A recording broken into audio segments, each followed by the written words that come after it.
You're now tuned into Mic Check Waifu.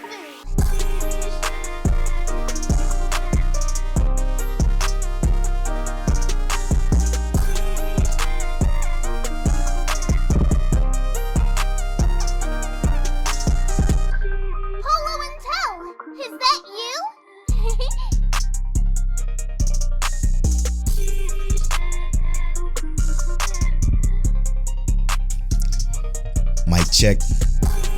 Mic check, waifu.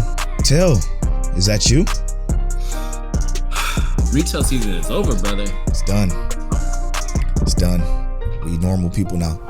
Welcome to episode 81 of Mic Check Waifu, brought to you by Lube Complex. Make sure you go to lubecomplex.com, use that offer code waifu to save on your entire cart. It's also brought to you by don'ttalkshop.com. Look for that ad later. It's also brought to you by our Patreon producers. Thank you all so much for producing this episode and all of our Patreon supporters. Your support means so much to us. But the Patreon producers, Monique Williams, Connor, Treesus, and Explicitly, thank y'all so much for supporting us. It means so much to us.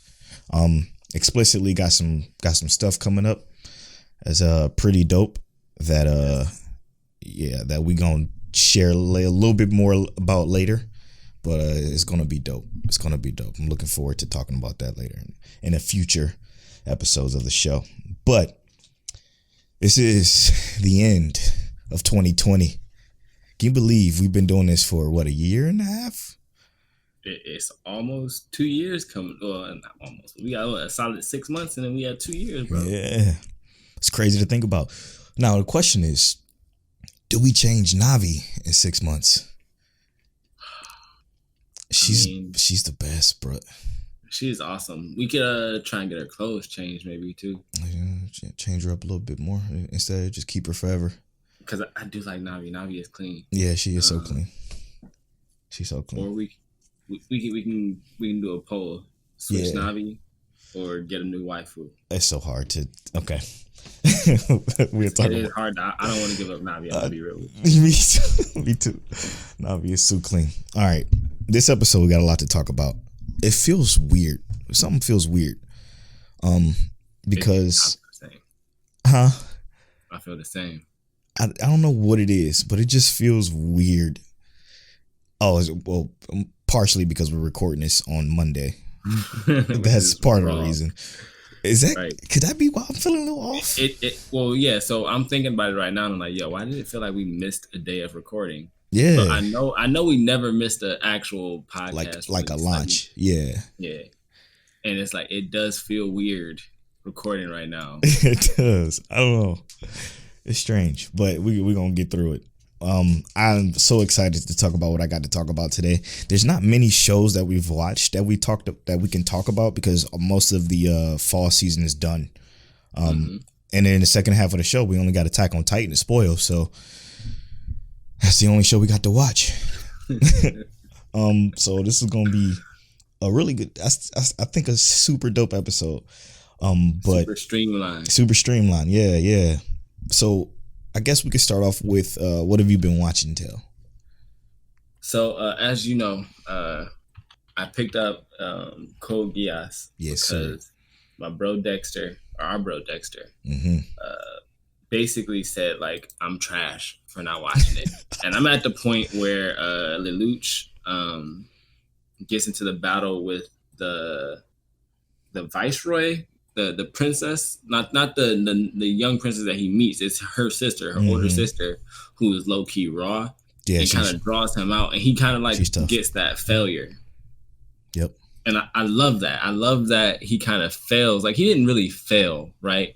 But he would have lost his life there, or had to try to find another way out if he wasn't saved, right? Right. So that was a big. I'm loving that he didn't seem like he seemed like overpowered, but I'm loving that it gave us a moment where he wasn't like able to just make his way out easily. Yeah, he's mortal. Yeah, they do that to us in a lot of different anime, and this one they didn't give us that. They didn't make it easy for him to get out. It was like, he lost. True. And he was gonna die. Like he got a little help. Like a nut hairs away from dying. Shit was crazy. Shit was crazy. It was wild. All he had to do was open up, and then it would have been over. But would have been a solid rap. You know what gets me about Code Geass a little bit, and that? in that particular moment is the fact that he has the same voice as Zero. So how the fuck ain't nobody noticed that? I mean, especially if you're watching it dubbed, like his voice barely changes. Yeah, I'm watching it dubbed. But you're right. His voice, the change, only difference is it's slightly muffled from the mask. Yeah, exactly. And I think that's the only difference. And realistically, I think most people would be like, you sound like a international criminal. Straight up. You sound like you be getting away with shit. Straight up, dude. Straight up. Man, it's a fantastic show though. I'm so glad you're enjoying it. Yeah, it's one of those shows that's like, it's clever, but I don't feel like it's trying to be too clever. Right. Like, you know, some shows try and be a little bit too clever, more clever than they really are. This one doesn't feel like it's like trying to be too clever. It's like it gave us, like I said, him losing was like almost a sense of realism in a mech anime. Like, true. Yeah. But it's one of the best mech anime. So what was it? Was it last? Yeah, it was last week we did our winter preview. For the season, and then one thing I saw in the winter preview that's coming out this winter that I have to watch, obviously, was Log Horizon. So last week I said I was going to rewatch season 1 and season 2. So I've literally just yesterday, actually, at about 6:30 p.m. I started watching it. Finished all of season 1. That's 25 episodes. So I attacked that shit. I absolutely love this show. Now, I'm glad I rewatched it because there were so many reasons why I forgot how much I loved it. And the main reasons for it being is it's not going to be Sword Art Online. To me personally, I'm like, the story of Log Horizon to me is better than SAO's. SAO's story is good, don't get me wrong, but it's not 100% the main reason why we watch SAO. Yeah, it's like the fights, it's the characters, it's how they develop. But Log Horizon's story to me is so much more interesting, and let me tell you why. Okay, reason being is if you ever played an MMO, you know the structure. You level up by doing quests. You do these normal quests, you get better gear, then you get to end game. When you get to end game, you have like the best gear in the game, but you still have raids, dungeons, etc., stuff like that you have to worry about. Now, This was just a normal computer game. This wasn't a VR game or anything special like that. But this game called, I think it's called Elden's Tale, came out with an expansion. The expansion ended up trapping hundreds and thousands of people inside of the world of, I think it's called Elder's Tale or something like that. Ended up trapping them in Elder's Tale, and they just been there existing. Now, the difference between this and SAO is that this goes into the fine details of what happens in this situation when you're stuck in an MMO, because an MMO is designed a certain way by developers, right? Yeah. In this particular case, this MMO, you have people worried about, okay, I'm stuck in this world now and I don't know what to do. You got the adventurers, which is, you know, the people that play the game, and you have NPCs. NPCs are called the people of the land. So now people of the land literally became live human people. So they don't have like structured dialogue or anything like that. They have a society, a structural society that was obviously developed backstory by the developers that they're adhering to in this world. So now think about it like this. You come into this game, and in the rules of this game, you don't, there's no rules. There's no laws at all established at all for adventurers or the player characters. So now they're literally it's a fucking madhouse when you think about it. So now you got to think, okay, what do we do about getting money? Or what do we do about getting food? Or what do we do about our living situations in this world that you just didn't even think about because you could just log out and move on with your life before you got stuck into this game world. I'm gonna give you just a little arc, a little piece of an arc. Think about a situation to where, let's say, where do I want to go with this? Because I don't want to spoil it, because I definitely think you should watch this. and like we should watch season 3 and talk about this heavy. But let's see. So there's a situation where damn it, I had this in my head coming into this recording, but I kind of lost it because there's so much of it. Let's say there's a situation where okay, this is perfect. This is a small piece. There's a situation to where you can cook food in the game by going to your player menu and you buy this food. The problem is the food tastes like shit, okay? Because you just crafting it from an in-game menu. Yeah. Our character found out a way to basically essentially create food that actually tastes good. And the people throughout in the game has been eating basically trash, like fake food. Like imagine eating Play-Doh. That's what they had to deal with. They had to eat Play-Doh because if they just crafted it from the crafting menu inside of the quote unquote game world, it didn't have a taste. It was just bland. They figured out a way to create food to where it actually tastes good by simply putting into practice actual cooking tasks. So you have to go hunt a boar, right? You keep the boar alive instead of killing the boar, and you cut meat from the boar, and you take like tomatoes that you actually grow and you all put it into ingredients, like actual figuratively cooking food. Nobody knew that in this entire game world. So they used that knowledge that they had to create a burger stand. They created a burger stand of food that actually tasted good. So they sold it and got gold from other player characters because they're like, oh, I'm so glad I don't have to taste Play-Doh. These are actual burgers. This tastes really good. Made a shit ton of money. What they do with the money is, I'm not going to spoil it, but it's a come up. Yeah, that's how deep this goes into this world. And then like people start to figure out, oh, I can use my practical skills that I have in real life into this game by not using the in-game menu and develop shit like Steam engines and just change the world entirely. Now just imagine what that do to the player or to the NPCs, the people of the land. That fucks with their minds. Like, yo, what is all this shit changing? Like, what is a Steam engine? You know, why does this food taste so good now? So they're like a part of this world too. And it's like hundreds of millions of people of the land that they have to worry about that can cause all kinds of espionage shit. It's so good. It's so fucking good. Log Horizon is probably my favorite isekai for sure. Only because of this story. So it's over Grimgar. No. Okay. Maybe not. But I enjoy it all the same. I definitely enjoy it all the same. Well, that's what I was wondering. I was like, because Log Horizon, from what I remember, was really good. And I remember playing the game as a kid. And it was a game? Yeah. On PlayStation. Oh, like the original PlayStation. I do. Okay, now I remember what you're talking about.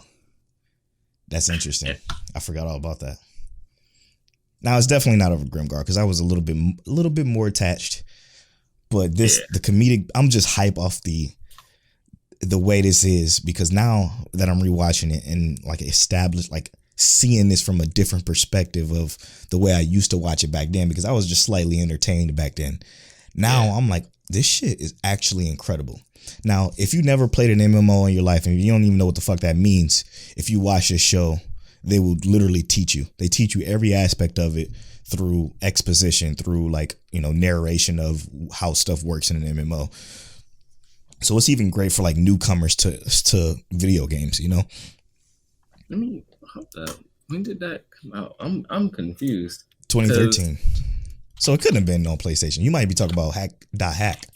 That's what it is. It's .hack. .hack, yeah. .hack was on PlayStation, and I played that too. But nah, this one's special. This one's definitely special. No, it's not better than Grimgar. Is it better than SAO story wise? Yes. This animation isn't great. The art isn't fantastic, but it's just about the main character, and he's a strategist, and the way he manipulates and just spins shit. And makes it work. Yeah, it's special. It's special. And I cannot wait to see what this season 3 going to be. And I don't remember anything from season 2. So I started that just a few minutes before we started recording. I'm on episode 3 right now. Okay. But this one is it's a special show. It's a special show. Probably the best thing I've watched this week minus Attack on Titan. Yeah. Because that episode was special. It keeps staying. It stays special on Attack on Titan right now. Yeah. Absolutely.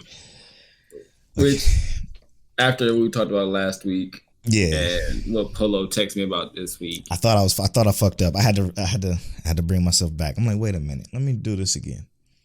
And I'm like, oh no, it's clear as day. It's clear as day. Yeah, it does look just like him. Yeah, obviously.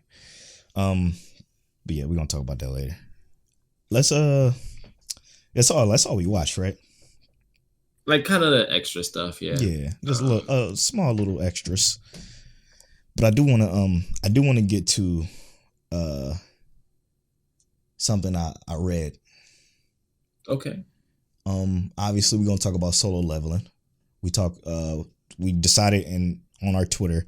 You can see on our Twitter, we decided to just finish out season 1 because we were going to just read to 100 chapter 100. But like the season ends like 110 or something like that. So we decided to just finish off the first season. Did you say you about to talk about something you read? Something I read other than Solo Leveling. So before we get to that, oh shit, Polo is a reader, a manga reader now. I picked back up Mission Yozakura. Oh god, and I swear. So look, bro. Before you say that, I knew you was gonna do that, and I was like, I should catch up on Mission Yozakura family. How far were you?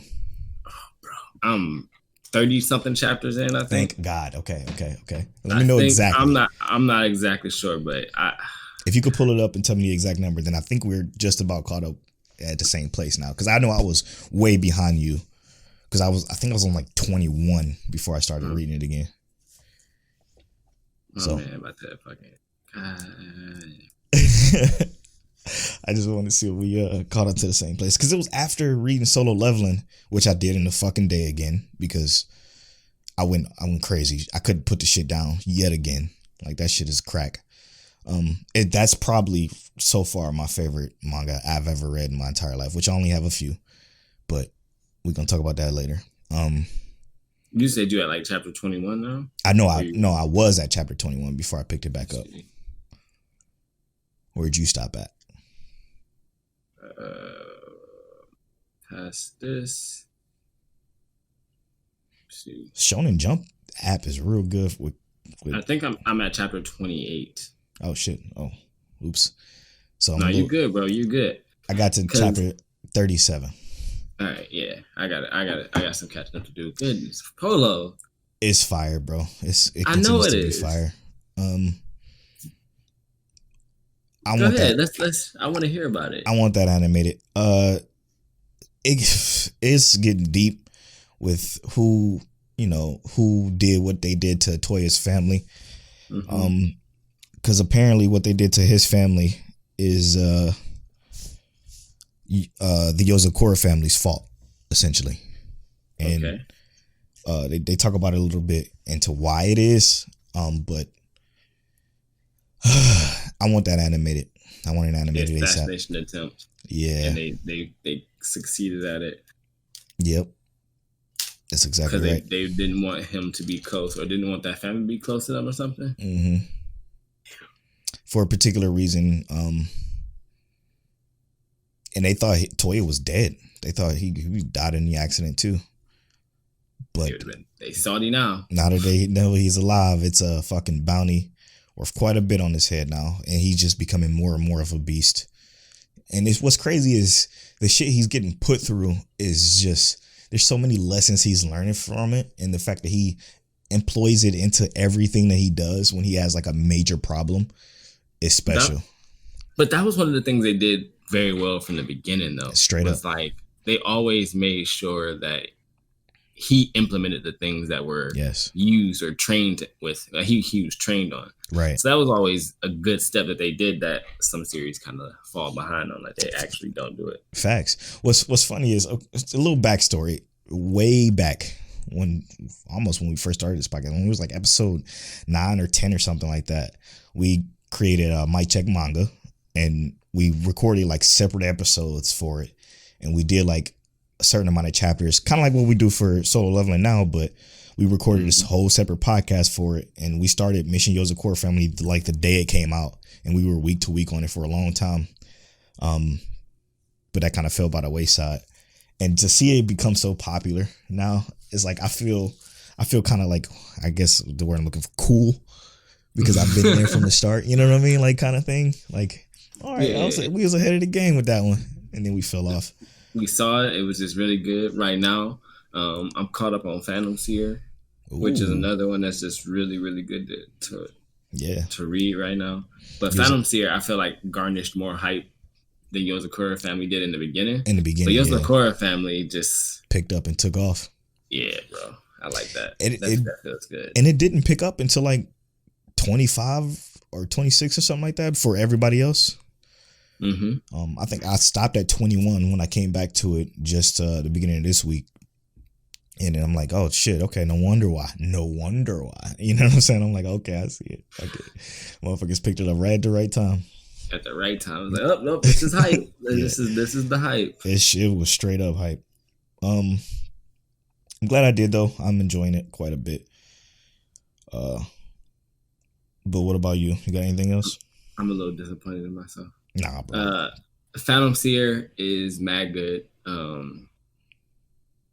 So a lot of manga didn't release chapters this week, right? A lot of manga did not release chapters this week. But last week when Phantom Seer released their most recent chapter, basically we have a scenario where phantoms are being fused with students. Oh shit. By a certain guidance counselor at a school. And how it's implemented is basically the guidance counselor has something to do with our main character's like mortal enemy. Like she is formulating everything she can to hit him from any angle she can. And I like it. She might be a demon level villain. We know it's too soon to say so. Ooh. But right now she is mad irritating. Like I would be mad. I would be so salty if this was my life. If this was my life in this world and I had to fight this phantom, I'd probably just like, look, man, just go ahead and end this right now. I quit. This is not it. This is not it. I don't want to be it. That's crazy. But the Phantom Seer is really good. The artwork is also amazing. Yeah. Some of the panels I've seen look sick. It's not even, it's just the fact that like, and I'm not trying to say like, because it looks so action oriented, right? Like they have some funny panels in there, but it's more about like the contrast, right? Like they're only doing black and white, but you know how we were talking about Soul Leveling. Some of those panels just look beautiful. Listen. But Phantom Seer does a great job of making black and white look amazing for those panels. Yeah, and that's kind of hard to do.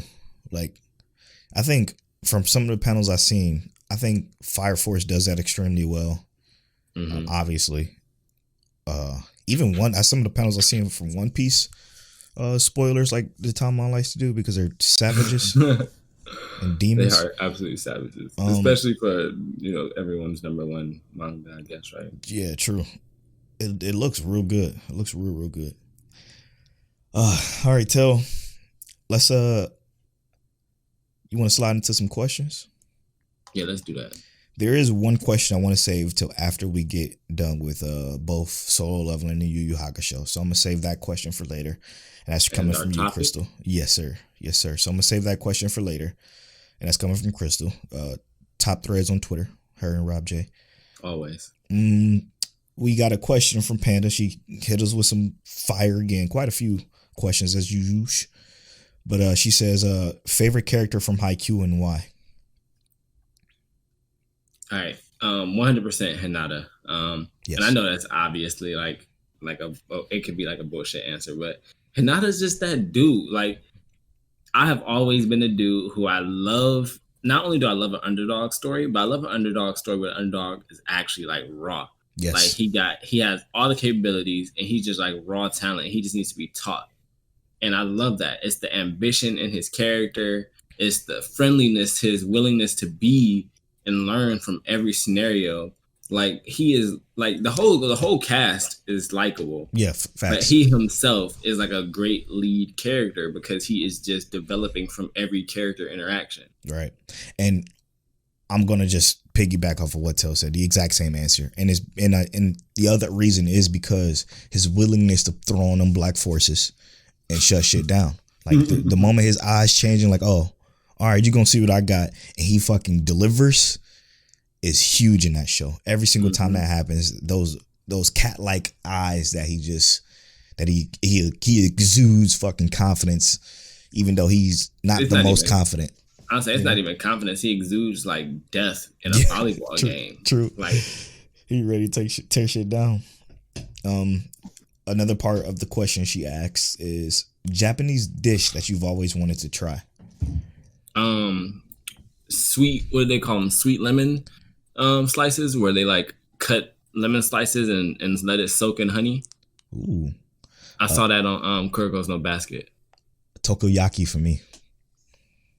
Oh yeah, Takoyaki's good. I want to try some of those. Monique had me try that.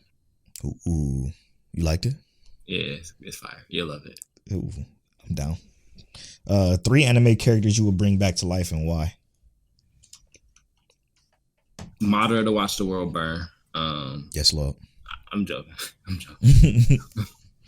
It would be Itachi, for one. Sorry on the spoilers, but Spike.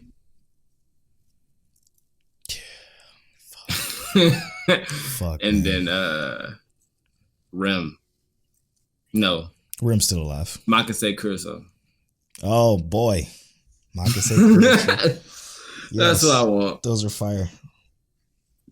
Makase for obvious reasons, right? That's Tails' waifu from Steins Gate. Who else did you have? Spike and Itachi. Spike for obvious reason. And Hitachi for why? Itachi? Yeah. Because he was just... I feel like he just got the short end of the stick. Like, legit. Like, Jiraiya, I would take Jiraiya back for the feels, but I liked Itachi more as a character, and he got the short end of the stick. He did. He did what he did for his village and his brother, and still, you know, even after being reanimated, right, he did for the village. I would have loved to see Hitachi do come back, only because I would like to see him like in fucking prison or something that he can't escape. But I would just like to see him interact with, you know, adult Sasuke and giving him advice or whatever. Him being just that old head to help Sasuke through his edgy times or whatever the fuck. He only like 5 years older. True. I'm gonna go with somebody from Naruto too. It's gonna be Minato, because the fourth Hokage just looks like he will be a problem. And I would love to see him just like actually raise Naruto. I would love to see what that would have looked like if they would have trained together or existed together in Naruto. Even though what Naruto was, him losing his mother and father, what made him what he is. And I'm down for that too. But I would just love to see what that would have looked like. You know what I mean? Yeah. Another one. Shit, man, you gave some great ones. Which makes this hard. Shit. It's not that many that died and stayed dead. You know what I mean? Neji. Neji, bring back Neji, because you want to talk about a shorty end of the fucking stick. Jeez, literally. He literally got the shorty end of the stick. The disrespect, bro. They did Neji dirty, man. Dirty. And then, I mean, Clannad, they kind of hinted at that being, I know they were okay, but man, fuck. It made me cry. So it's straight up. Everyone in Grimgar who died. Yes, man. Our healer from Grimgar. Yep, that's my third one, because he was. Imagine what they would have been if they would have learned what they learned with him still alive. Man, they probably would be legit. They would be insane. If they would have still got the other girl, they would have had 2 healers. Oof, yeah. A healer tank, a regular healer. God, it would have been dope. It would have been sick. So yeah, those are the 3, and then she got another one. She got a few. So even after this one, there's still some more. What I expect from Panda. True, fire too. Top 3 anime OST. Which is this answer this carefully, because this is Panda we're talking to, so she gonna judge us on our top 3. All right, bet. Miss Green Apple, You already know Inferno. That's that song. Parasite the Maxim's ending. Yep. Or beginning, sorry. And then Battle Cry. I don't know the names like Tell do, so forgive me. But I'm gonna say third, the opening for Steins Gate, because I love that shit. That shit was fire. Second, Unravel. I do know the name, I guess, of that. And number one, the number one soundtrack for me is Tony Kawa. Over the Moon with For You or With You. Fucking fire, that's man. This year, right? Because you That's said you this love year. that. I fucking love it, dude. I love it so much. It's probably it's definitely my favorite of all time. For sure. I'm gonna add that to my watchers list. Hey, yeah, you could a bunch you could throw in. Let's see here. We got Rob J at _Rob J. He says Cowboy Bebop or Trigun. So I want you to answer this one first because I feel like my answer will be different than yours. But Bebop. The space cowboy, the space epic. I'm all about the space. I love that shit, and the whole drama of it was fire. And the fact that the 4 characters that we followed were so interesting. Like Vash Stampede is obviously interesting, but it was like Vash Stampede and who else? Yeah, I don't really remember. And I agree with you on that, but I liked the concept of, I mean, goddamn. That's a tough one, right? I like Trigun. Like, I have better memories of Trigun. Really? Than Bebop? Yes. Because Trigun, I don't know. I feel like I just liked Vash more than I liked anyone in Cowboy Bebop. But even like Spike, that's crazy. And that's hard because Spike, I like Spike a lot. Live, yeah. But when I look at like the continuity and just like how Cowboy Bebop went, it was just like to the point. It was good. So like, whereas it seemed like some of those episodes for Trigun was like all around. I'm going with them for different things. If I had to choose for character I like, I'm going with Trigun. If I had to go with story, I'm going Cowboy Bebop. Interesting. I think Bebop had better supporting characters. Maybe Vash can pass as a better main character, for sure. His comedic beats were dope. And then when he switched to serious mode, it was live too. Yeah. For some reason, okay, and I don't want to hear Twitter, but for some reason, when I think about Trigun, I also think about Big O for some reason. Probably because they came on around the same time. Boy, if you don't get you, nah, Big O is fucking trash. I hated Big O, bro. Yeah, I remember watching Big O and thinking like, "Oh, this is not good." No, it was not good, bro. It was. Yo, and then it was just. I used to watch Big O. Like, actually, I used to actually pay attention to Big O because I wanted to see how it ended. But I did not like it. No. It just wasn't actually like interesting. Like, I think to think that this giant robot has to cock his arm back, throw a punch, land the punch, and then wait for this jackhammer shit to come on, bro. Dude, it just wasn't good enough. There was nothing in Big O that was interesting, but I watched it like I wanted something to be interesting. And like you did want something to be interesting. It was bland. The show. Yeah, it was bland and ugly, and I don't know. That shit was. I don't even know why I brought that up. Anyway, Pando also asks, "Y'all gonna watch Onyx Equinox or no?" It's on my list. This was recommended to us a while ago. Yeah. From somebody in our Discord. Was it Saphir? It might have been Saphir. I think so. But yeah, that's something I'm gonna have to take a look at. It looks like more cartoony than anime. From what I recall, Panda said it's good as fuck. Yeah, I'll check it out. In her words, exactly. So okay, I'm gonna give it a chance for sure. Especially, for sure. Next questions.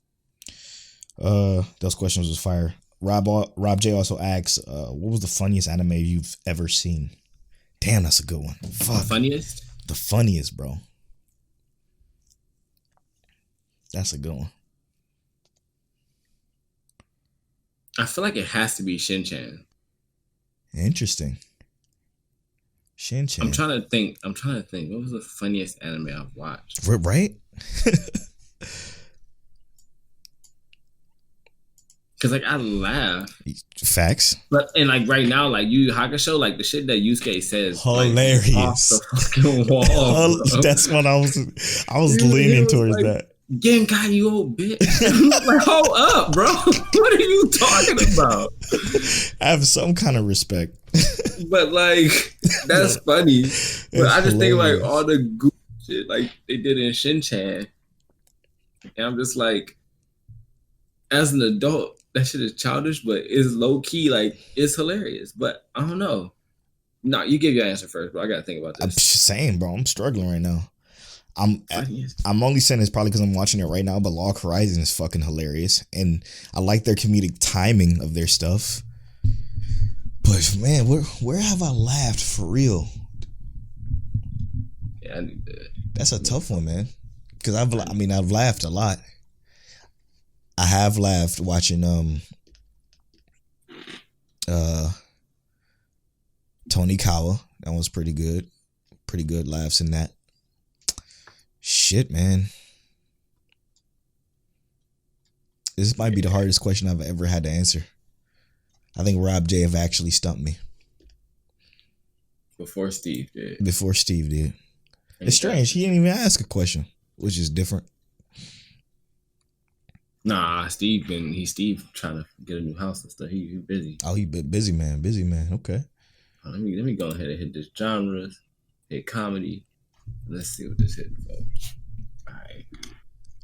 One Punch Man didn't make me laugh that much. Noragami made me laugh a little bit, but it wasn't. I don't think it was like hilarious, funny. Right.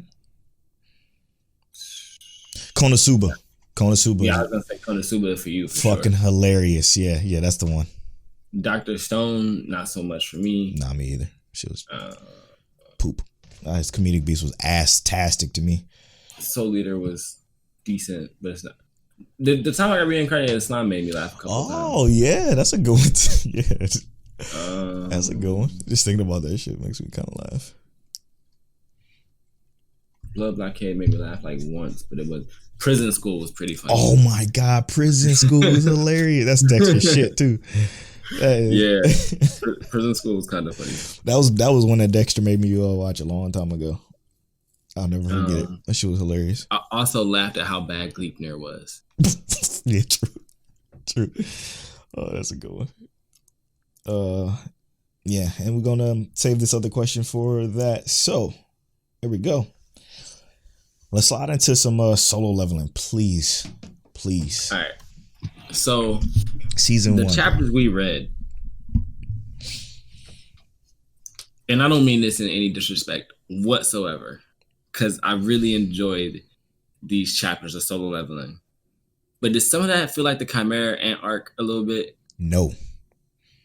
Okay. All of it felt more coherent.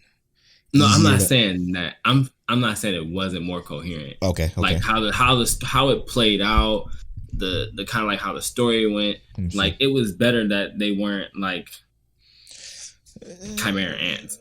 But I was saying like more like they're developing it on the background while there's a whole nother plot going. Yeah. And then they kind of come into the foreground, or they come into full effect, like what in the final 35 chapters of that. Yeah.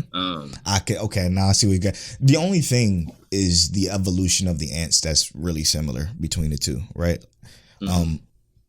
It's almost exactly the same. Now that you bring it up, holy shit!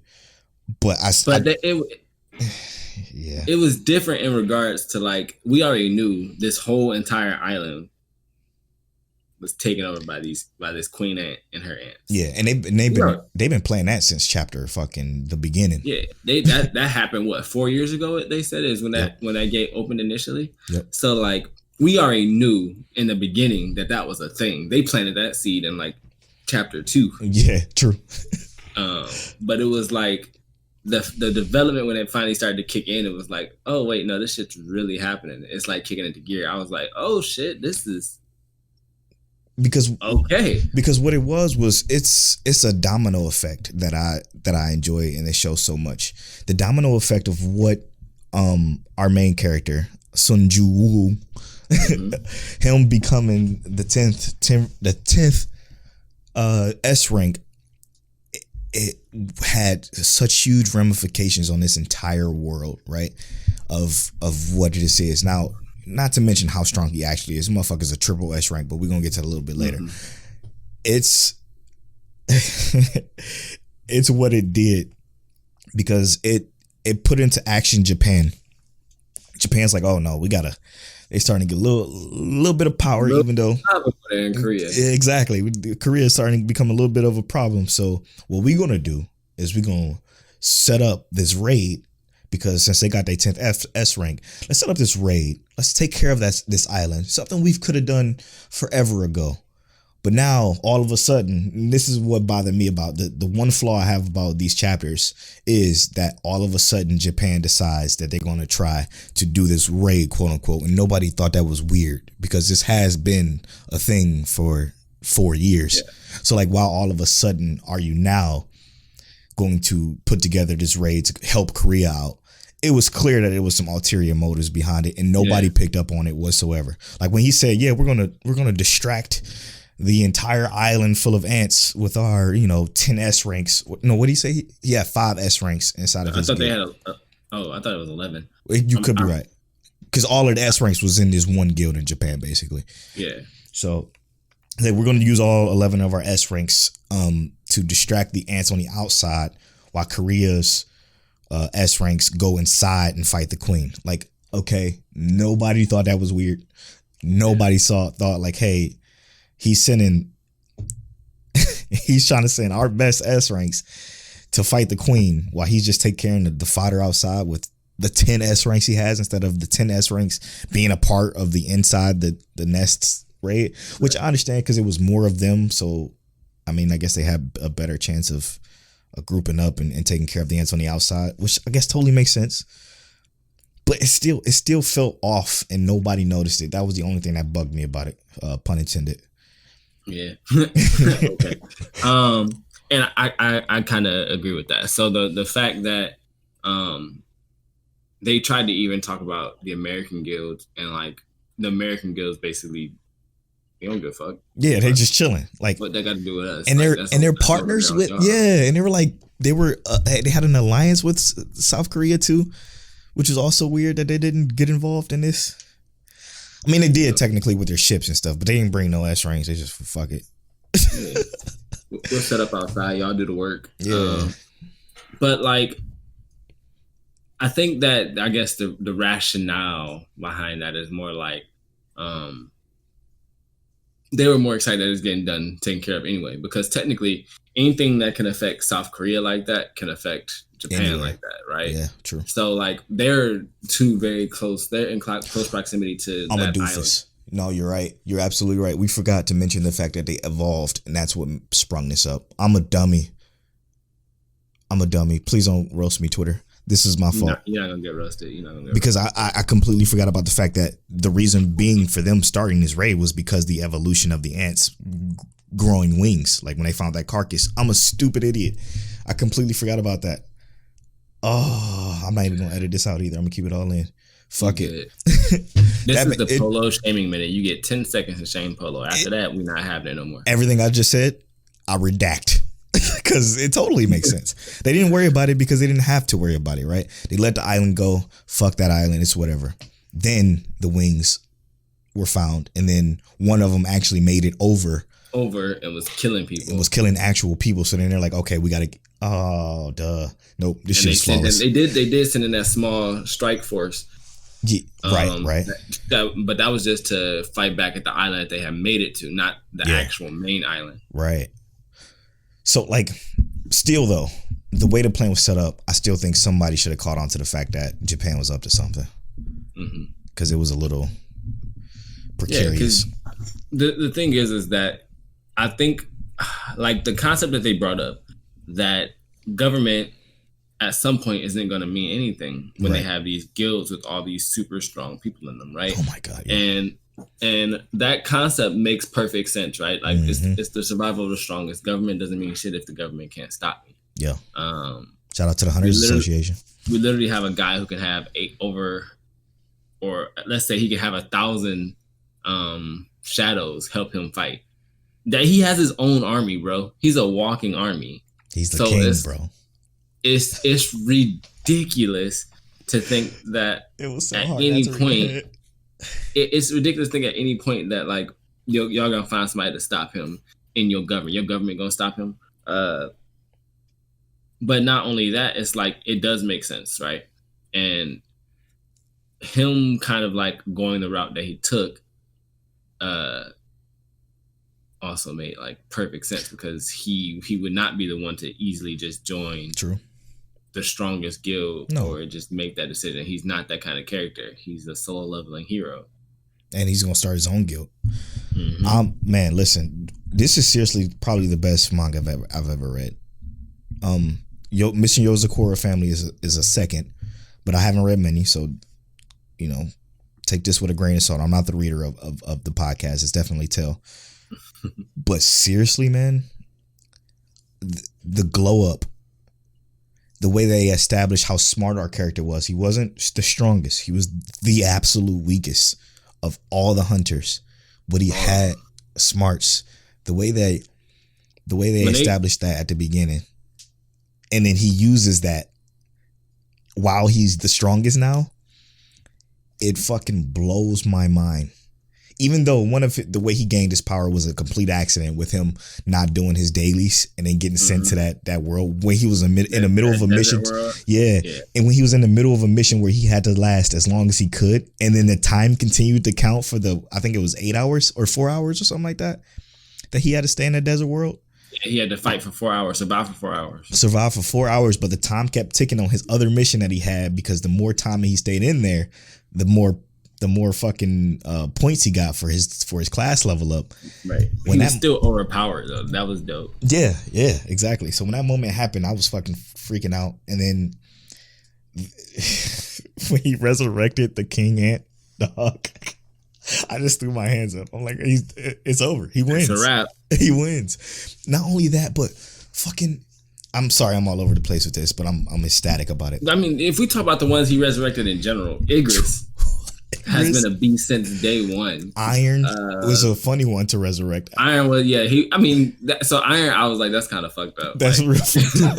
But also, that dude was trash anyway. Yep. But he had potential, like he was, like Sunju was saying. Mm-hmm. And then then Tank, the bear. Yep. And Tusk, the high orc king. The high orc caster. Oh my god, he got a whole squad. He got a wyvern. Yep.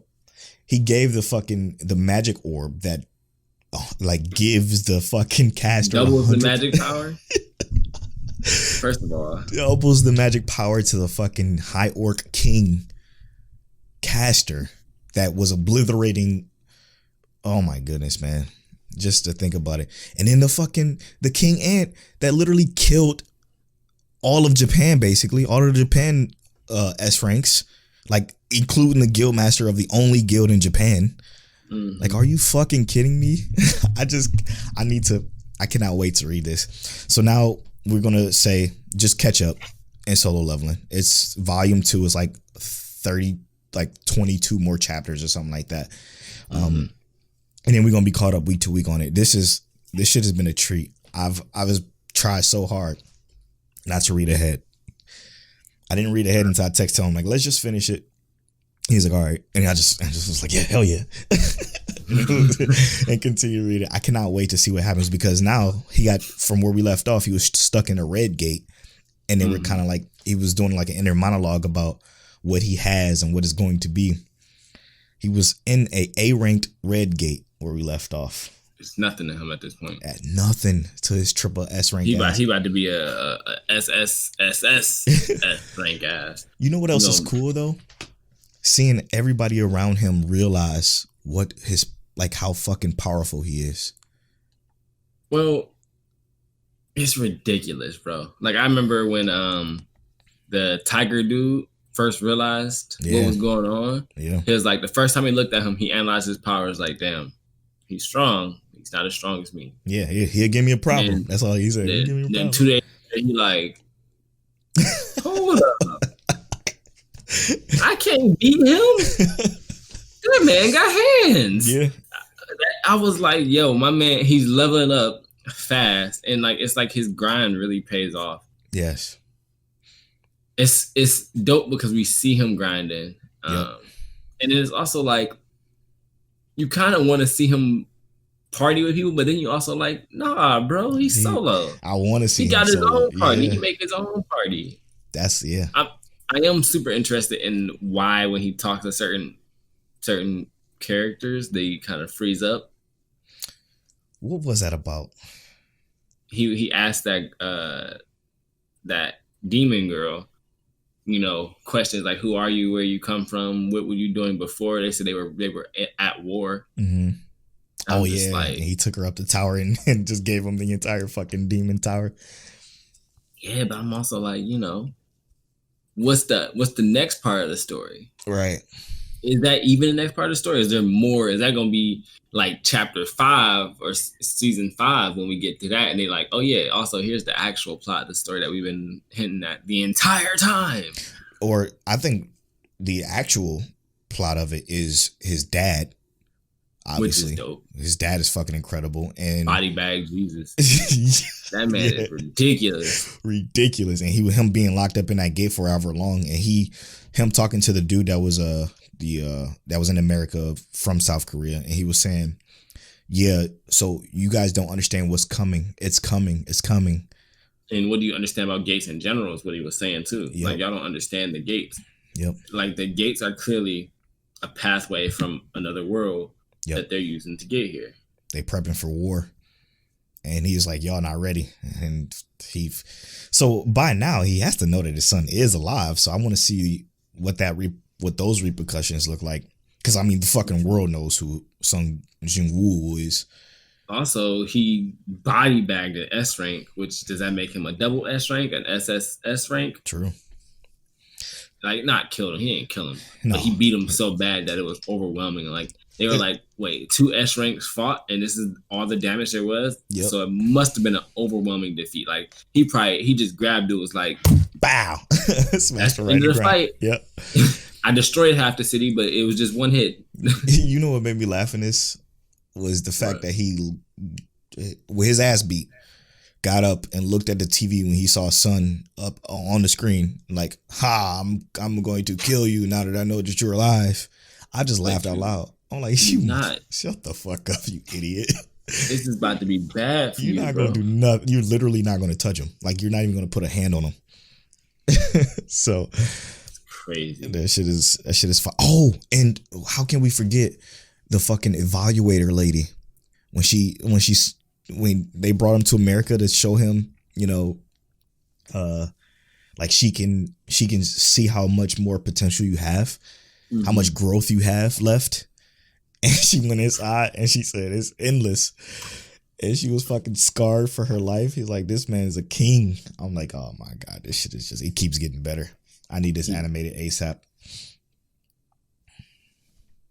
ASAP. You know what's really good about this? What? Is that it's not like, how some of those anime, they're like just overpowered characters from the beginning. True. He is overpowered, obviously, but he is actually growing. Yeah. And I love that they show us his stats. Yeah. His abilities, the shit getting implemented. Yep. But the only thing I could ask for more is that his intelligence meaning more than just mana.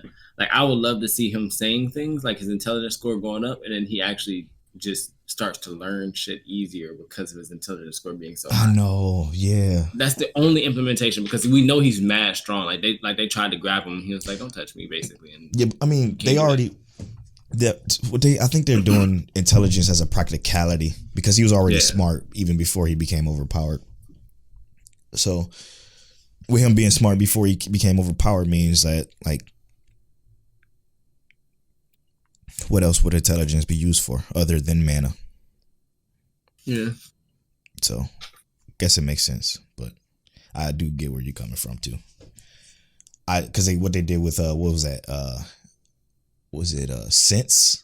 How he can literally sense shit. That shit's so good. It's so good, man. It's so good. Sorry, I think we gushed about that one a little too long.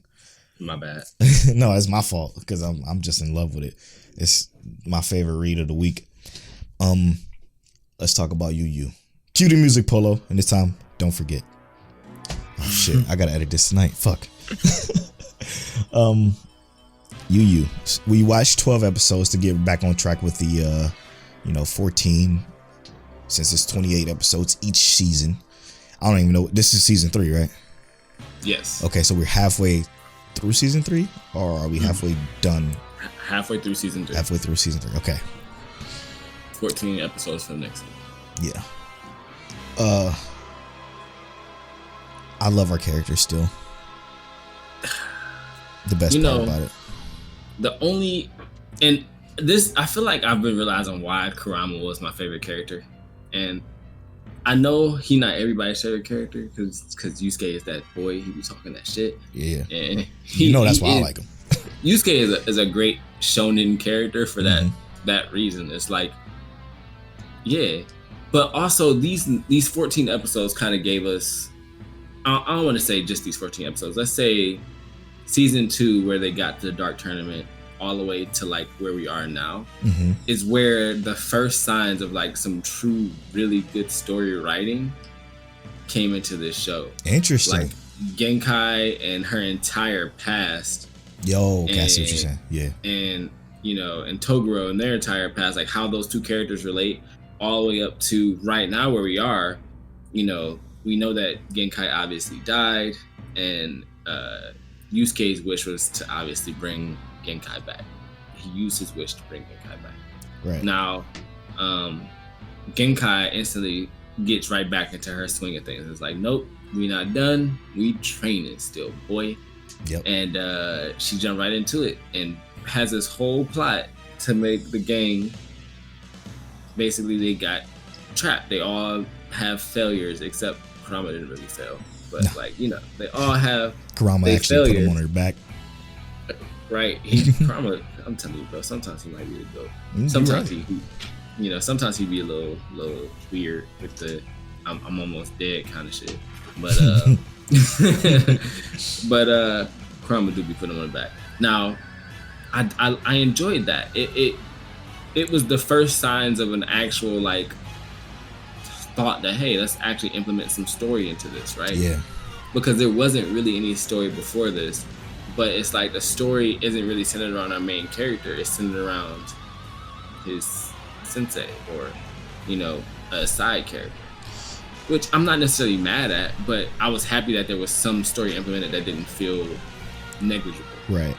Yeah. From what I'm seeing that the story is more so revolving around the world of Yu Yu Hakusho, because now I think, because I remember little bits and pieces of this, of it being like the world is becoming a thing, like powerful.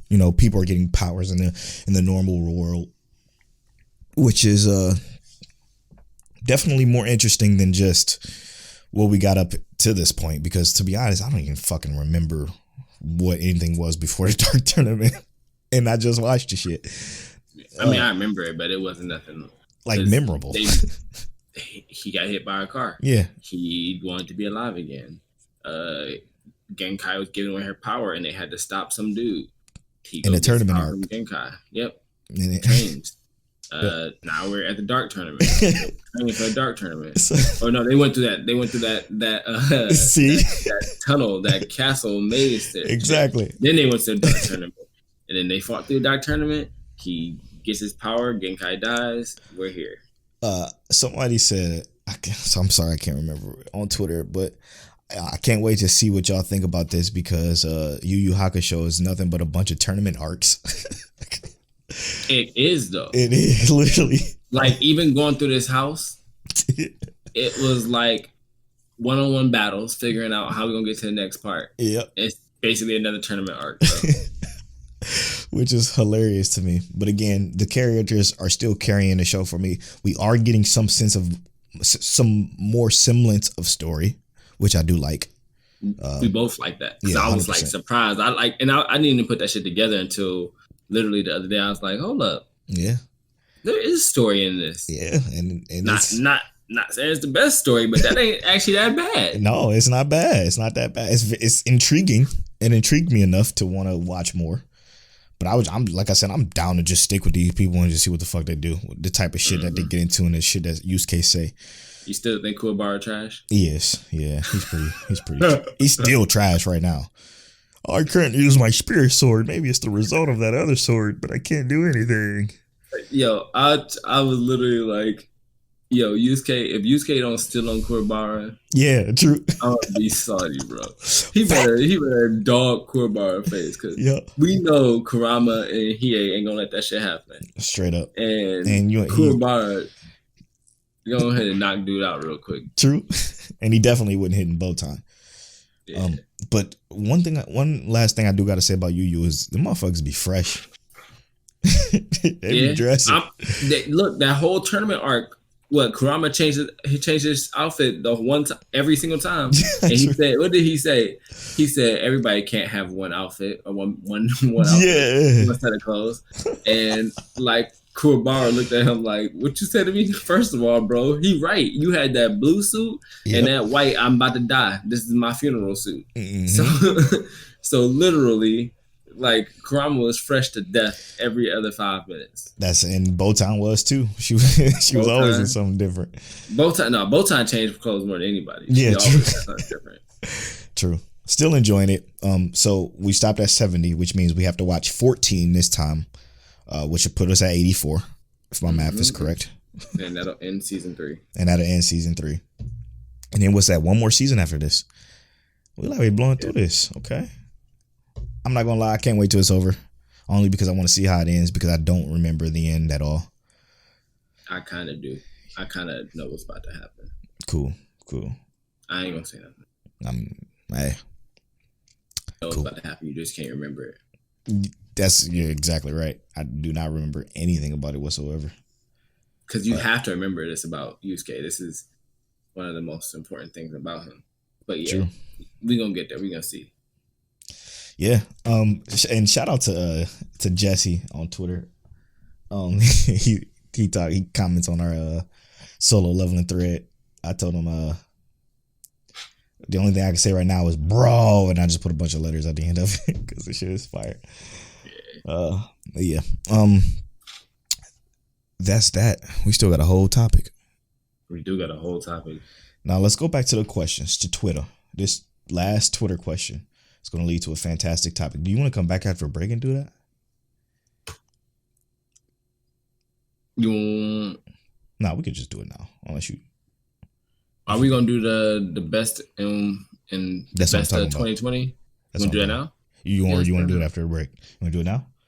Let's do it before the break, because the break we can add some other stuff with that. True. All right. So go back to Twitter. This question comes from Crystal Light 10. Who normally rocks with kind of everything we say about, we agree on like everything we say about bad and good anime. She says, now that Akudama Drive is officially over, which do y'all dislike the most, that or God of High School? So I do want to know Polo's opinion on this, because I have an opinion on this that is, and it's almost kind of messed that I have this opinion, but the anime community messed this up for me. I think God of High School was worse than Akudama Drive also not just because it was worse, but it was worse because like so many people hyped this shit up. Yeah, I knew it. We was on the same exact wavelength. They came out the gate was like, God of High School gonna be animated 2020, and I swear to God, if this get an award for anime of the year, I'm fighting somebody. Yeah, dog. God of High School had no story. I get it that you might like the characters, but they was not likable in this season. This first season, they were not likable at all. How did y'all think that God of High School is better than Tower of God? I have no idea. No idea, bro. Fucking baffles me still. And it's not better than Akudama Drive. And Akudama Drive was not good. It was just not good. So, dude, exact same thing. Exact same feeling. And Akudama Drive was animated better. Exact same feeling Tell has about this. God of High School is worse. I couldn't even fucking finish God of High School. That's how bad it was. And that was on like the second to last episode or some shit like that. When, like I said, when I saw the motherfucker start pulling out all these guns out of nowhere, to get this real big bad guy that was dropping a sword while our main character was fighting somebody who I didn't give a fuck about. I'm like, I can't take this shit no more. And then the inconsistency with, like, again, if you're gonna have bad animation, have bad animation. If you're gonna have good animation, then have good animation. Or if you're gonna be in the middle, just be in the fucking middle. It's not that big of a deal to me, but when it's inconsistent, it pisses me off. Like, inconsistency is my biggest pet peeve of all time in any anime, period. Like, I don't care what it is. It's inconsistent, incoherent trash. God of High School is worse. But that goes without saying. Aku trash is trash. It is bad. This fucking story was the worst shit I've ever watched. What was that ending, bro? What was that? It was for dramatic effect. Everybody had to die. That was worse than Tokyo Ghoul Route A. Straight the fuck up. Straight up, bro. Straight up. That was so bad. I'm sitting there. What? I'm watching this like, what the fuck? And then, dude, the last sequence when Courier was doing all that shit he was doing with his bike, I'm like, what? He has one arm and then his one arm is working again and then it's not working again. I was like, I'm fucking done, dude. They didn't do nothing but make it to another world of trash, bro. It doesn't make any. All for 2 kids who couldn't die, mind you. For what? But that wasn't even the goal in the beginning. No, they would just want to get paid, and then shit went to shit. And then the best part about it is the rebellion of the people being done with the executioner. 100%. That was the best part. But it still, like, it made no sense to me that Swindler had to die. Nope. Like, I get that her death was like the catalyst for the people to revolt, but like, was it? It just wasn't a good story point. Like, it wasn't, and it didn't need to be that way. Like, you're right. Literally, they were already had enough when they saw that they just out here considering thousands of people with Akudama. They was like, hold up. Yep. It's a fucking show never followed its own rules, bro. It never followed its own rules. It never established who the fuck Akudama were and why they were much more powerful than regular humans. It never established why all of a sudden executioners have all this control because, I mean, they were just the opposite of, they were the rock to the Akudama's scissors, obviously. That was the whole point of that. But like, why did they have the ability to consider normal people Akudama? That's how they broke their own rules there. It was stupid. It was just stupid. It was dumb. I did not vibe with that. No, and again, shout out to Black Anime. He loved it. Everything that he listed in his thread about our episode about our Aku Don't Walk episode, everything he said in his thread, I'm like, but why is this good? It just didn't. I'm like, I see it. I see what you're saying. I don't see where you would consider this to be a good anime though. Like, it's pretty as fuck. Even the soundtrack is decent. But I didn't care about anything. Yeah, bro. At all. That was bad. It was doodle water. Yeah. And this is going to lead into our topic for today. Since it's a new year by the time this episode comes out. No, it's going to be a new year by the time this episode comes out. This is literally our last episode of 2020. We're going to discuss the worst anime of 2020. And the best, I guess. Yeah, I was going to say, because what do you think is the worst anime of 2020, bro? Now, I do want to preface this by saying this is our personal taste. This isn't like our anime of the year award. Maybe we'll do that at some point. But I don't know. Maybe we'll do something like in collab with somebody else. We'll see.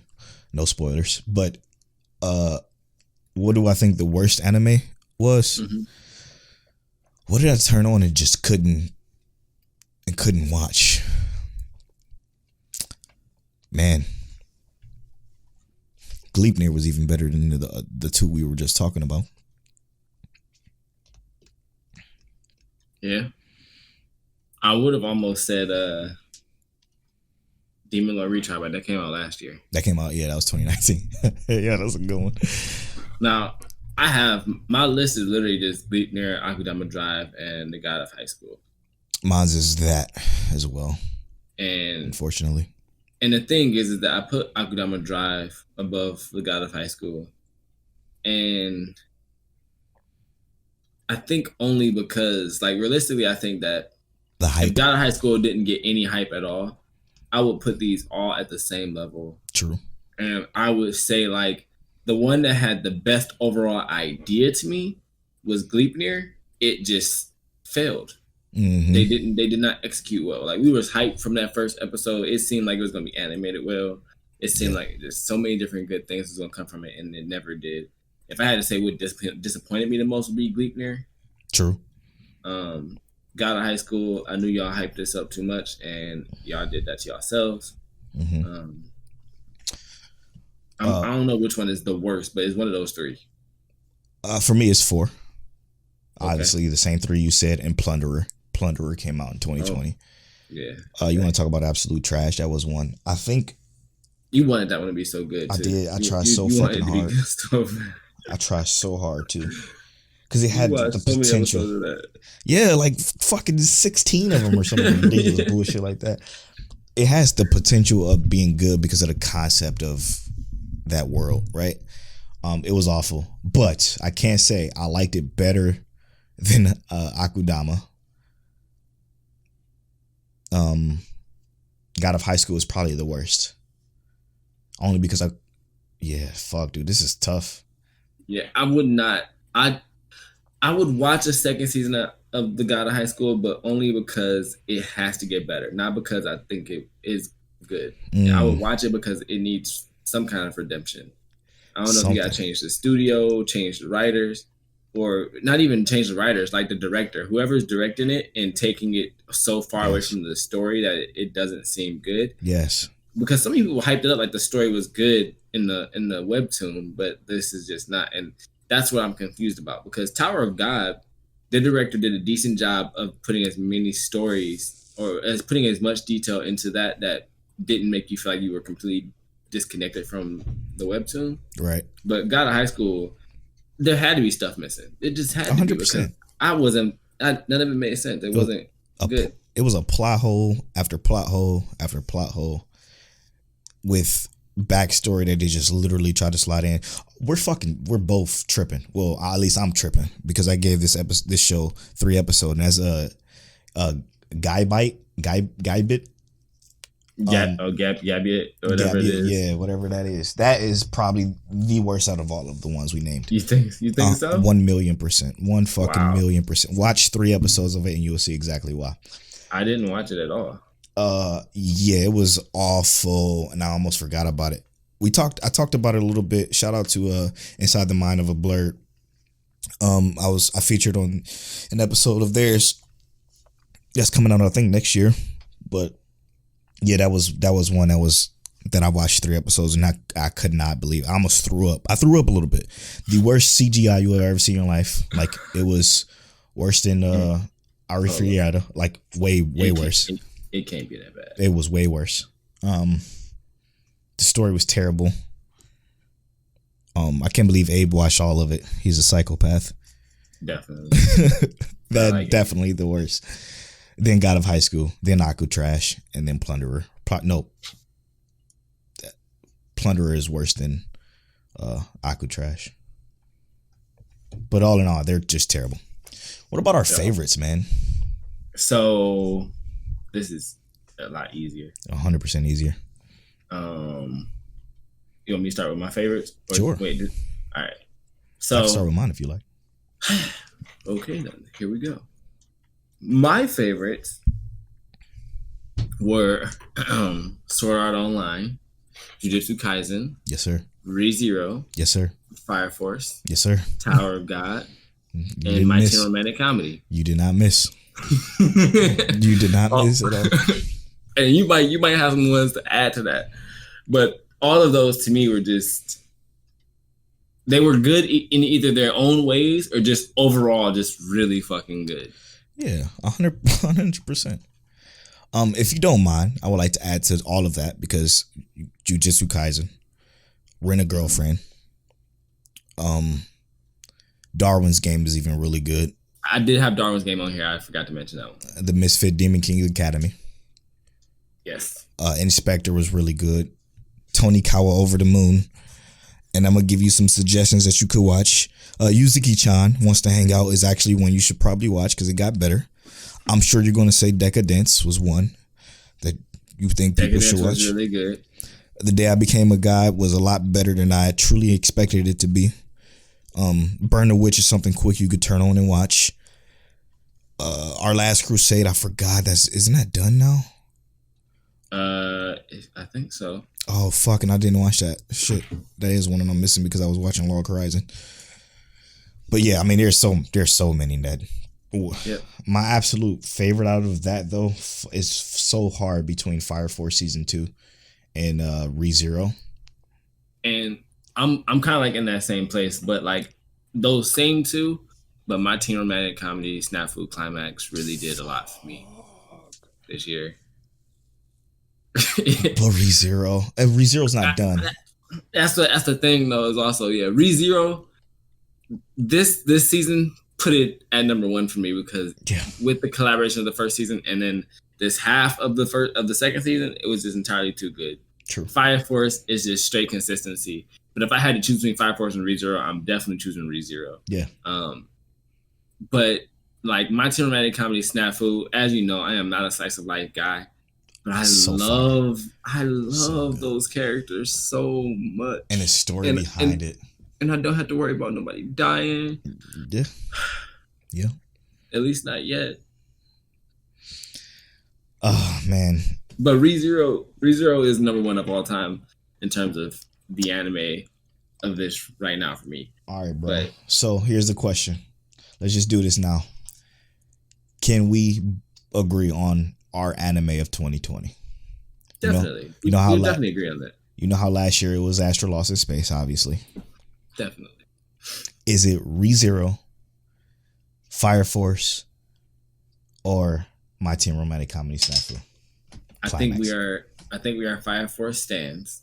100 always. And that will stay. Forever. Like I said, My Teen Romantic Comedy Snafu Climax was great and it actually ended better than I could have imagined because I didn't know how it was going to end. Facts. But ReZero, I think for our interest, is probably going to be ours. I agree. Let's call it. ReZero might check waifu. Hey, explicitly, if you're listening to this, I'm probably going to write you on Discord, but can you write us a dope ass flyer for our anime of 2020? We would appreciate you. It's ReZero Season 2 for 2020. Yeah. And Season 2 picks up again. Oh my God. In a few days, bro. It's almost here. I don't even know what to do with myself. Wait, let's see exactly when that shit coming. Because that is... Fuck, man. The Promised Neverland. Next year is going to be hard as fuck, dude. That's going to be good. I can't wait for you to see Golden 7 days we get ReZero, bro. Part 2. They're going to start it off with Rim. Oh, man. Oh, I'm getting chilled. I got chills. 7 days from the day, we're going to have an episode that come out literally, and then it's going to be ReZero.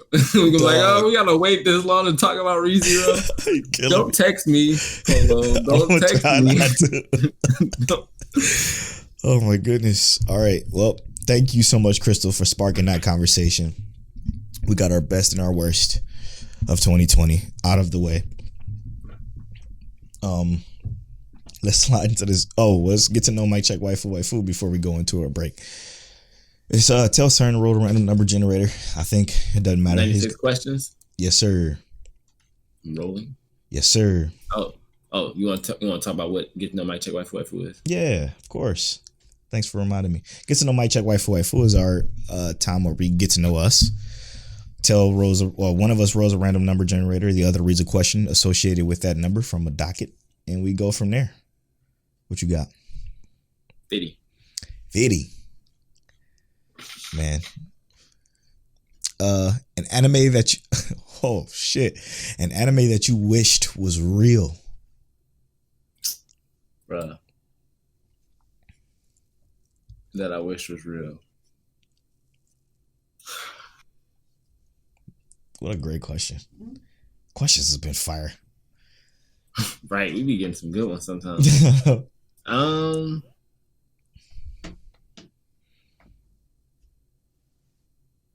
So like, I think the idea of I don't want to be in Grimgar, but that would be dope. Like the whole leveling system, I just think is cool, and I would love to just see where it goes once you get past that part. True. Give us more. True. Then I would also have to say,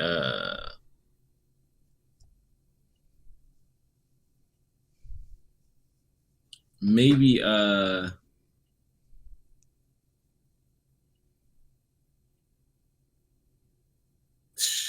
something like, no, I don't want Fire Force either because I don't want my family turning into Infernos and spontaneously combusting. No, fuck that. Yeah, I don't want that. Nope. So many anime I watch is fucked up. I know, right? That one was a tough one, but it's a good one. I'm gonna go ahead and say for me, after Shokugeki no Shoma. Oh, okay. All right, go ahead. For me, I'm gonna go ahead and say Log Horizon. From just now watching this, I would love to be in that fucking world. Because I would play it just like our Shiro, our main character. He's a great main character, and it's a character in there called Nyauta, whose dub voice is the best dub voice you probably will ever hear in your life. He plays a cat that's extremely smooth, and he's a fucking beast. Just listen to dub Nyauta, and you'll see what I'm talking about. But it's fire. Now the dub of Log Horizon is great for like the main characters. Side characters, absolute worst dub voice acting. Like they're terrible.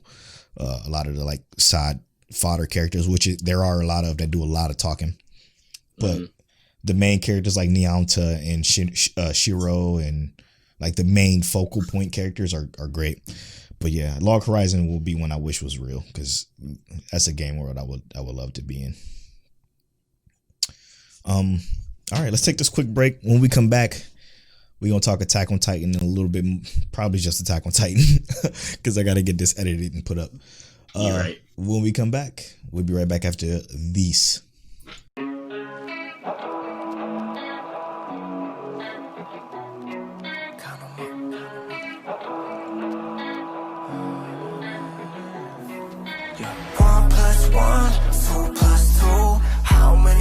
Till I forget you.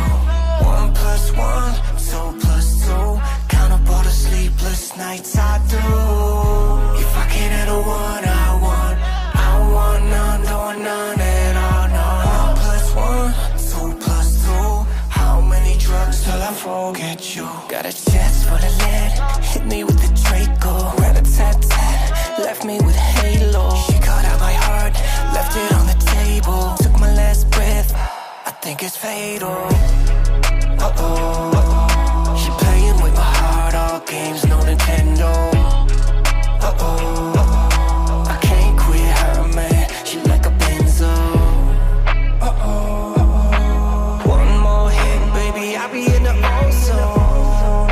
Uh-oh. Rest in peace when she put me in the friend zone. 1 + 1, 2 + 2.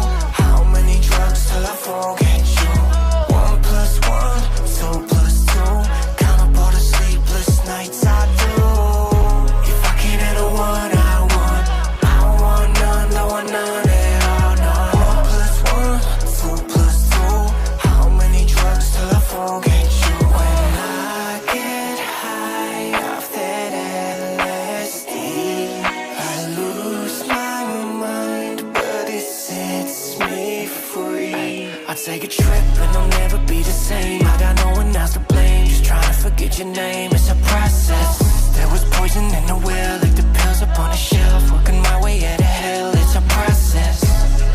Uh-oh. She playing with my heart, all games, no Nintendo.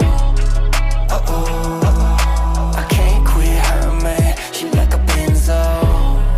Uh-oh. One more hit, baby, I'll be in the ozone. Rest in peace when she put me in the zone. 1 + 1, 2 + 2. How many drugs till I forget you?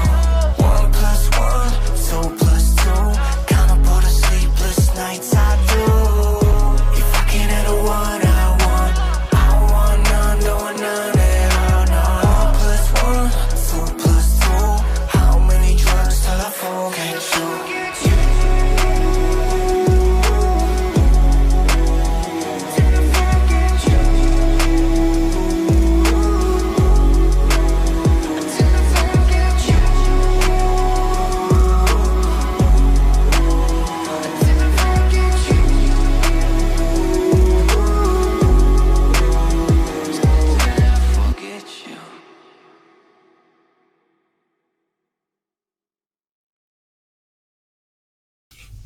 And welcome back to Mic Check Waifu, episode 81.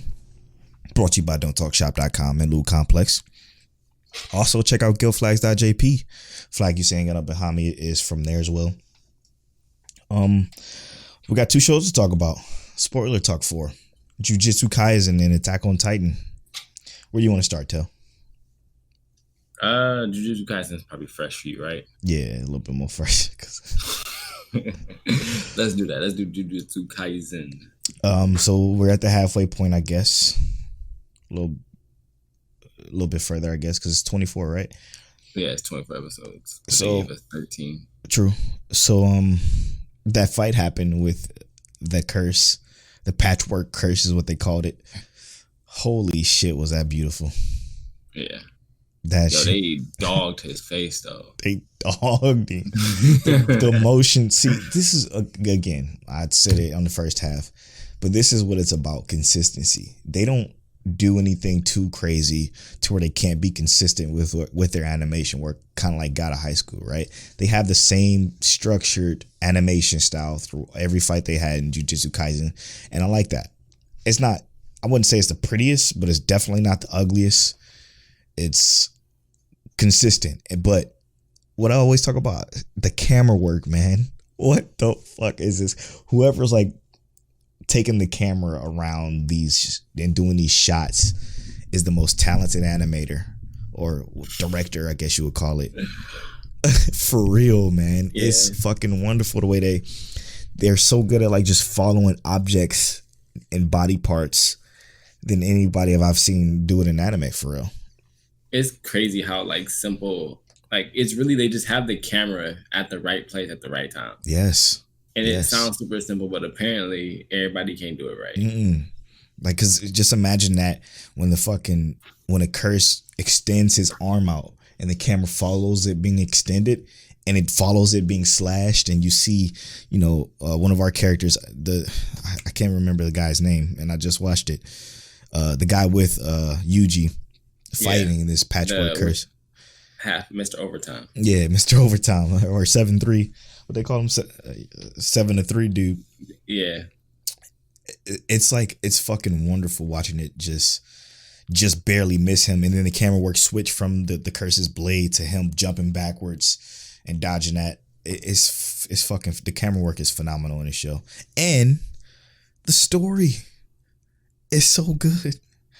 So right, last episode we got Sukuna and the other curse laughing at Yuji as Yuji cries to like save his friend, and they just like did not give any fucks. Right. But this episode, Yuji is already pissed.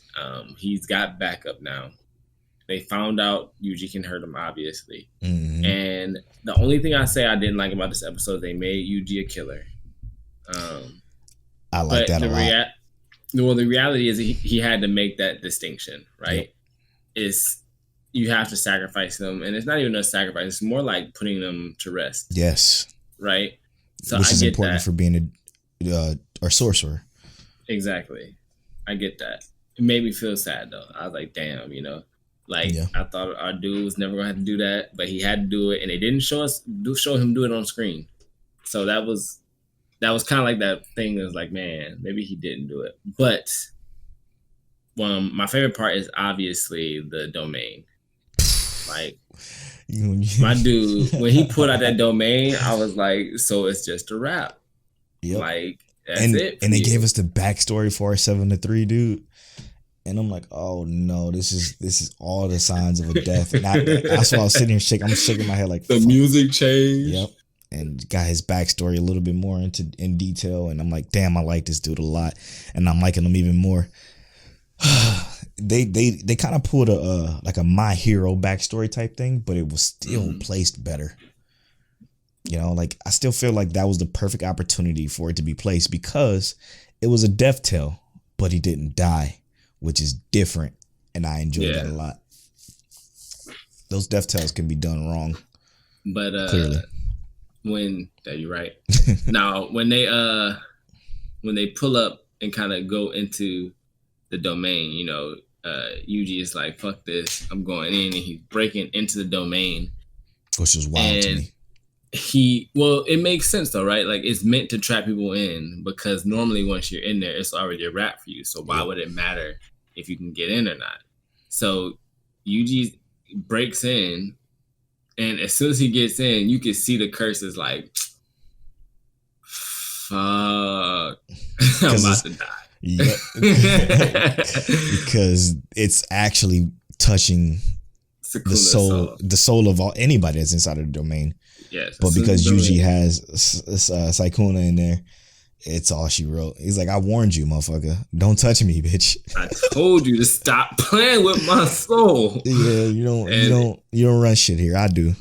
How did Sukuna cut him from outside the body? He just inside the body just cut him. Yep. And he didn't stand up. He just moved 2 fucking fingers. Gone. Inside the body. Mm-hmm. That's the part that's killing me. Sukuna not even in the physical world. He's just like, don't touch my soul. That's all I said. Stop. That's right. Shit is wild, man. He's a wild boy. I can't wait to see him go hard. I know, man. I just want to. Is it bad for me to want this? It is bad for me to want this. I can already say what I'm about to say right now, and it's wrong. But is it bad for me to want the relationship between those two to speed up?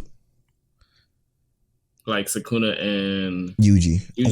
I want their relationship to speed up and just become that fucking demon I want. You know what I'm saying? Literally and figuratively. I don't think this story is gonna do that though. It's definitely not. I don't think him and Yuji can be friends. I agree, but I want it to be. I want some solo leveling OP shit, man. I don't think, because I feel like no matter what happens, Sukuna's just like not with it. Yeah, 100%. You're right. Not with it. Yeah, because he's a fucking king of curses. So like, there's no benefit him in any way. None whatsoever to play hero with this kid that he don't give a fuck about, you know? But it's most certainly interesting to see where it goes from here. Trying to keep him sneezing. Yes. I'm excited to see what happens next. True. But Attack on Titan. Another show I'm interested to see where this goes next. Now, Polo texted me. Like we said, we don't normally text about anime or manga. But he texted me talking about some... You ain't even got to bring this up, bro.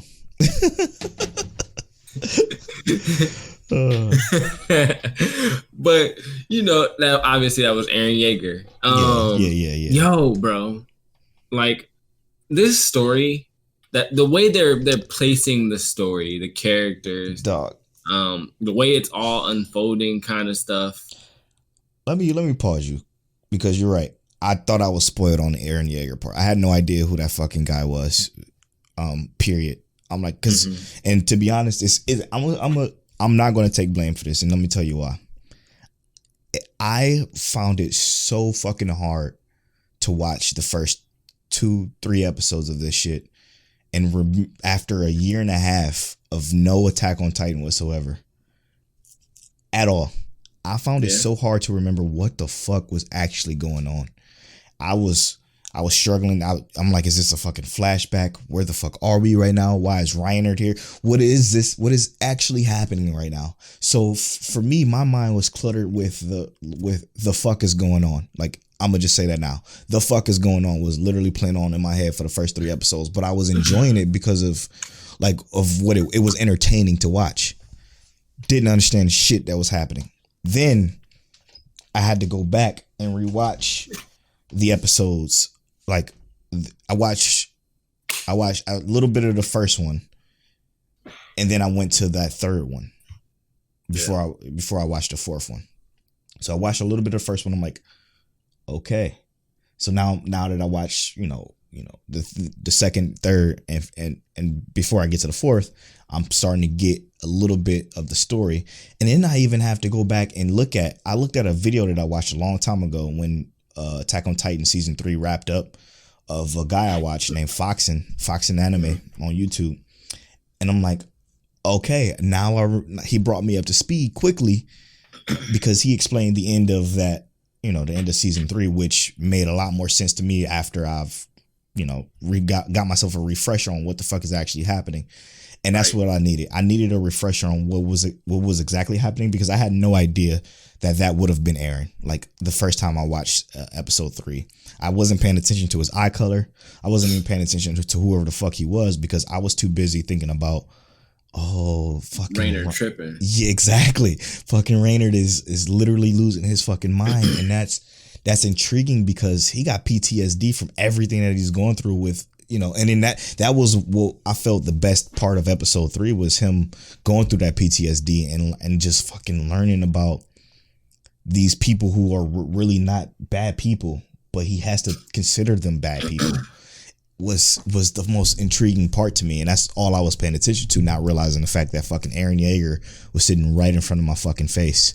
So now that that's all wrapped up, knowing that that's him, even better than I thought it was.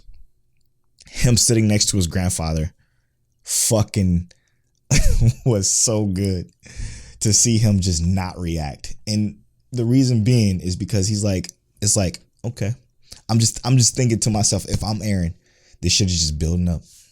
I'm gonna let it build up for the moment I fucking explode on this place, because he's gonna put some Reiner shit here. He has to. I don't know if that's gonna happen, but he has to. Like, there's no fucking way you're not gonna pull that Reiner shit here.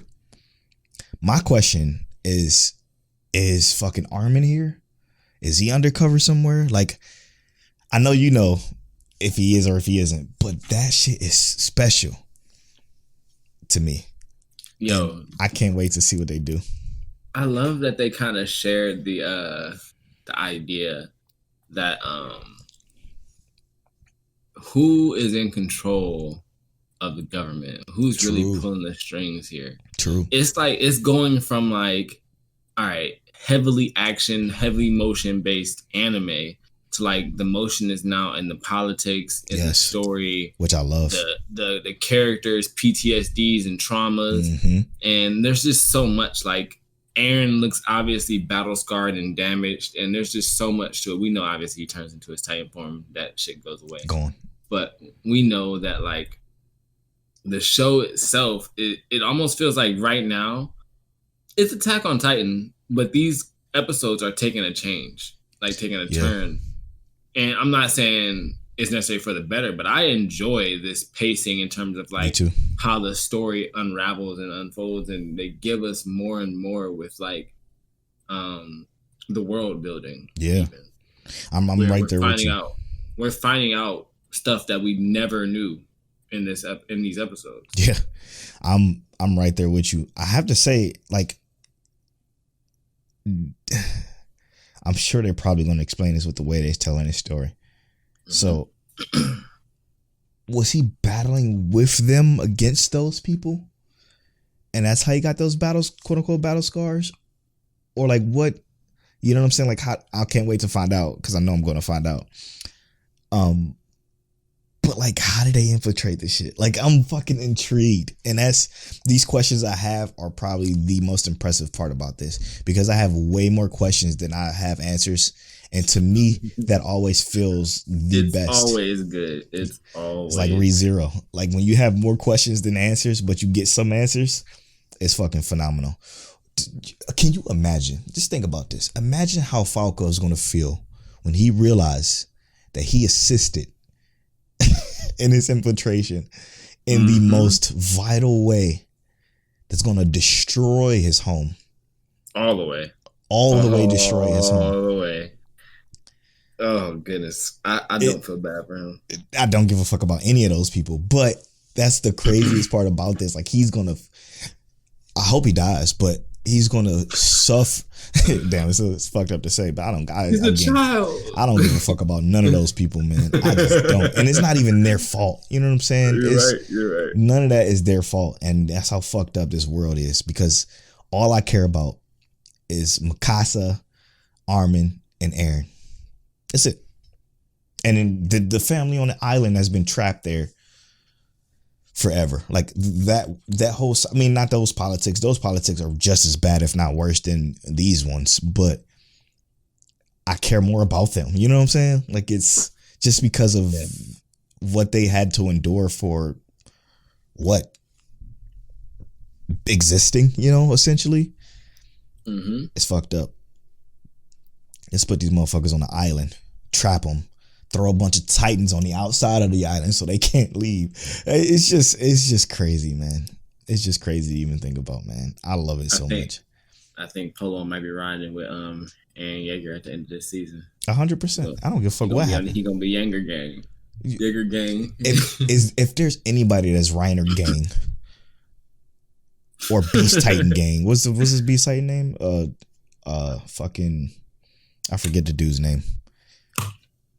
It's crazy to think that, like, I thought he was just a big bad last season. Like, I thought he was just some big bad asshole. Come to find out, he's just a soldier in a war, fighting a war against his own people. Against his own people.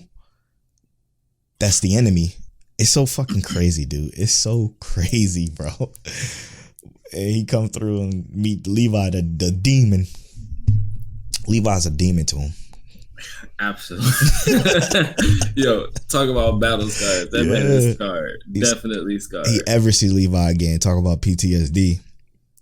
That man will be heading home. It's true. That's one for the books. I'm running away. He's the one in that statue that they showed during this episode, putting it to the Beast Titan. That's Levi. It is 100% Levi. I can't wait, man. I can't wait to see this unfold. People are complaining though about the pacing. And what do you think about that? I don't agree. The only thing I do wish I wish it was an OVA of a recap of season 3. That would have made it a lot easier to digest. Exactly right. I think there was a movie though that wrapped all this shit up, but it still was like a year ago. It came out like 6 months after season 3 ended. Yeah, I mean, I don't remember any of that. Yeah, because you were a reader. Yeah, but I mean, it makes sense to me. They would have been able to appease their audience better had they done that. Yeah, because right now it's split. Like if you look places, the audience is fucking completely split because a lot of them don't. You know, they don't fucking. They don't remember. If I don't remember, they damn for sure don't remember. And I pay attention. I paid attention to all that shit. You know. I mean, and I mean that's the thing is that like nobody wants to really go back and read what happened or watch what happened. True. They just want to be like, damn, this happened, and just kind of move on with it. Right. And they should have provided that opportunity for their watchers. Like they shouldn't have had to like go back to it. They should have been like, okay, here's a quick recap. Even if not the first episode, but even if they did an OVA that was like, hey, watch this beforehand, you can always go back and watch it later and say, why did I feel like I missed something? You see the OVA and be like, just watch it real quick and boom, good. But they didn't afford that opportunity to their watchers. Yeah, they literally threw us in the shit. Like we just came off of a 3-month break or some shit like that. Like it was just part 1 of a season or something. You know what I'm saying? Like it just threw you in there, and it was rough. But when you get there and it all comes back to you, you're in the shit. Like great fucking storytelling. Fire. All right. I think that'll wrap. Okay. I got a little mini announcement here. So, how can I fucking forget? That's right. Let's go. You didn't forget. So,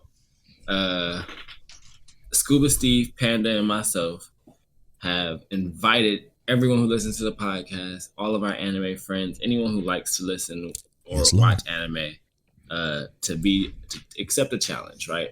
It's the Watchers Challenge. You are challenged to watch 100 anime next year. And that starts January 1st all the way till December 31st. And basically all the goal is really not even necessarily to watch 100 anime isn't necessarily the goal. The goal is to expand your horizons and watch something you wouldn't normally watch. Yes, sir. If you're watching double-digit anime in a year, in most cases you're not watching the same thing you would normally watch. So that's the goal. Step outside your horizons. So the rules are essentially very simple. Participants must start and complete 100 anime. If you watch an anime that was from 2020, but it has a new season in 2021, that counts for a point.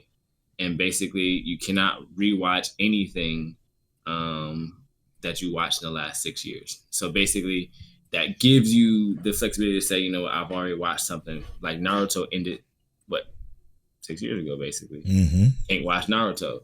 That won't give you a point. So find something that's outside of your boundaries. You know, kind of take that opportunity to grow into the anime. Let's become a bigger anime community with a bigger portfolio of anime. Polo portfolio probably a little bit bigger than mine, so I'm about to step my game up, and I'm about to be out here in my polo bag.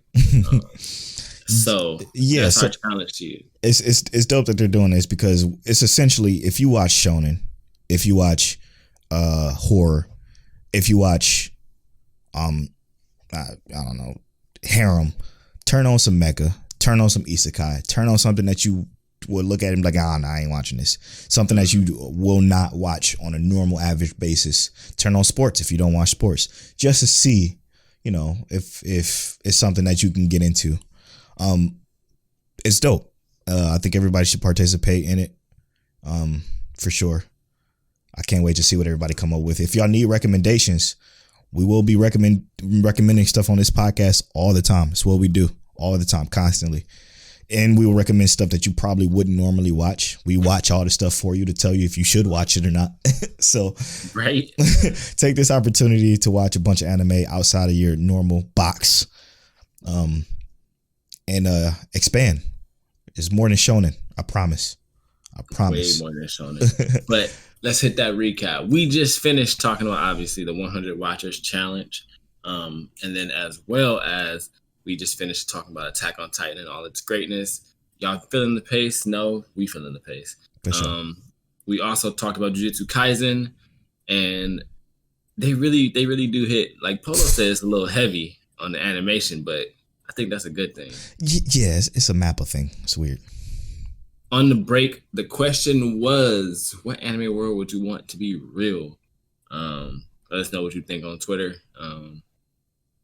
Also, we're going to be the Clubhouse. We're going to do the Clubhouse thing eventually. We'll talk about that later. Did you sign up? I did. I'm on there. Did you follow me? Best? Of course I did. You the first person. Best worst of the year. Our best of the year is ReZero. Worst of the year, I'm probably sticking with God of High School. We talked about Yu Yu Hakusho. We had some great Twitter questions. Twitter, y'all always hit us with some great questions. Panda hit us with a solid four-piece today. Then we also, Polo talked about Log Horizon, that he started to rewatch it, and, you know, why he loved that series so much. I'm going to pick it up. I got that on my 100 watchers list. Let's go. And then Code Geass is what I'm making sure I finish that because, you know, Dexter going to be salty if I don't. So this is episode 81. 81. I'm at Polo Born Fly on all social media. And I'm King Teliano on all social media. You can follow our social medias at Mike Check Waifu on Twitter and at Mike Check Waifu on Instagram. And as always, Mike Check.